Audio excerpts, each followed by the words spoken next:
It has been a while, folks, since I updated you. I am sorry about that. Sometimes life just gets in the way. But I've got some bad news, sort of. I actually gained some weight during the last couple weeks, but it was intentional. I did it on purpose. And in this video, we're gonna talk about why. So stick around.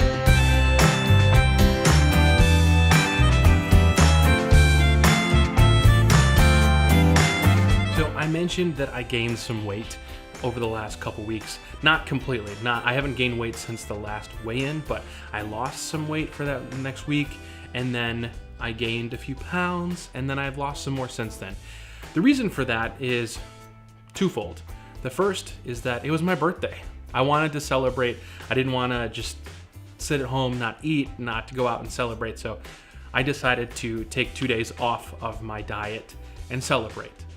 By the way, I'm curious how old you guys think I am. I'm sure some of you actually know my real age, but there's a poll up here. I put a few ages, and let me know, just quickly take the poll and let me know how old you think I am based on the way I act, the way I look. I think it'd be interesting to see what people think. Anyway, I decided to celebrate, and so, you know, as with any sort of extreme diet like the one I'm on, anytime that you deviate from that, especially if you do it in a way that's, I didn't binge, but you know, if you suddenly eat a lot more calories and unhealthy calories, you're gonna gain some bloating weight back. Your body's gonna hold on to water. So I gained maybe like 5 pounds the day after, but like I mentioned before, it wasn't a big deal.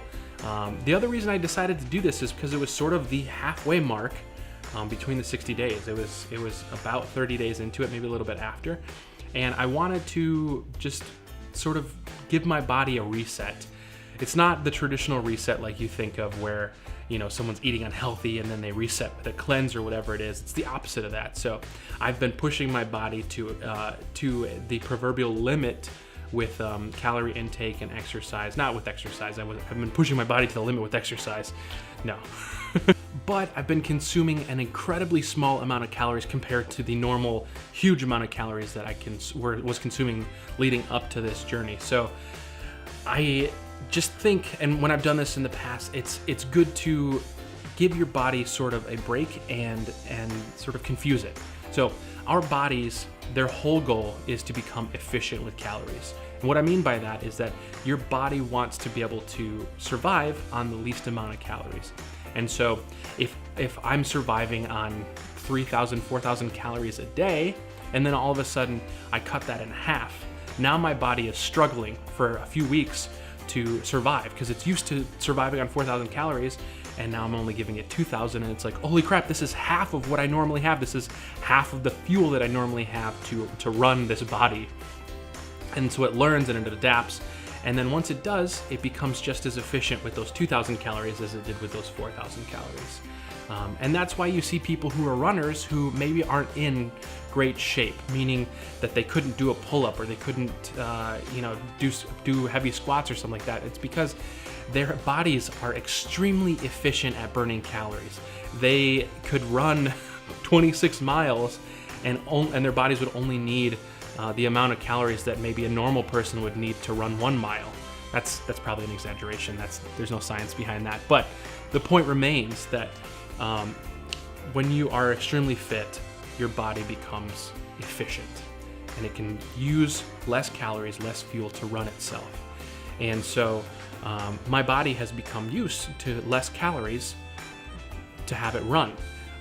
And so this sort of reset in the middle is a way for me to confuse my body, to trick my body, and to say, hey, remember those 4,000 calories that we used to eat a day? Here they are again.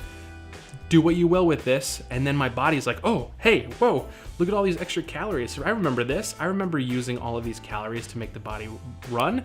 And then once the 2 days after that, when I get back to my diet, my body is again scrambling to say, oh my God, I have half of these calories, a third of these calories that I'm used to using. What am I gonna do? And it starts using my body's fat, the excess fat, to burn for fuel.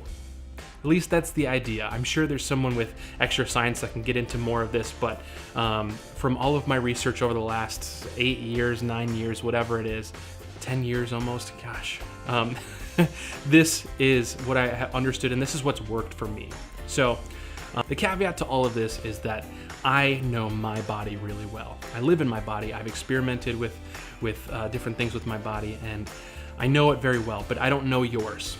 And I'm not a nutritionist, I'm not a doctor, so take everything I'm saying with a grain of salt. It works for me based on my history and my experimentation, but it may not work for you. So this isn't necessarily a lesson on how to do something, but more so just a story on how I'm doing it. So anyway, that is why I gained weight. I gained a few pounds and then I lost them again. So my weight loss has actually been greater than it's supposed to be. But we're at the point where there's about 2 weeks left until I'm gonna be in Orlando, maybe a little bit over. And so let's check in. Let's do the thing that a lot of you came here to see. Let's update on my weight. So the last time I checked in with you guys in this video up here where I talked about my favorite apps for working out, I was at 325. I am now at 315. I'm only 15 pounds away from my goal, and I've got about 2 weeks to lose it, which should not be a problem. I'm excited about this. I'm excited.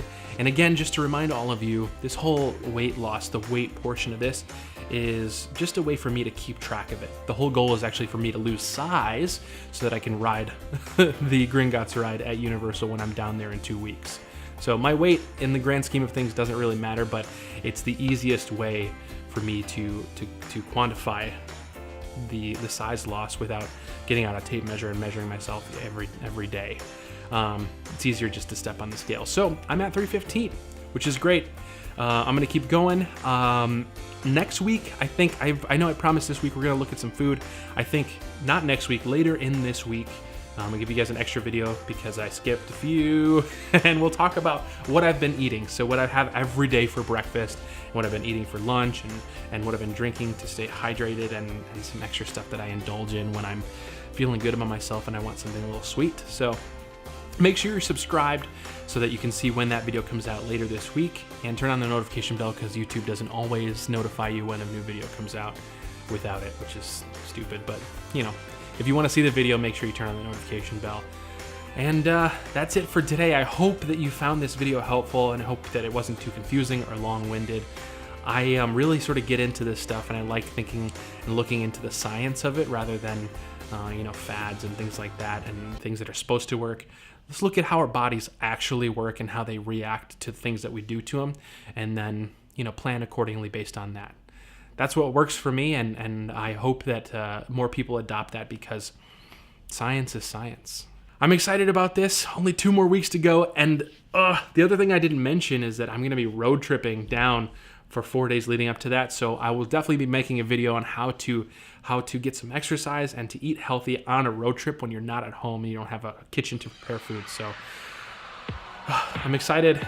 I hope that you guys are excited too. Thank you as always very much for watching. I really appreciate it. And don't forget to create and explore. I'll see you in the next one. Bye.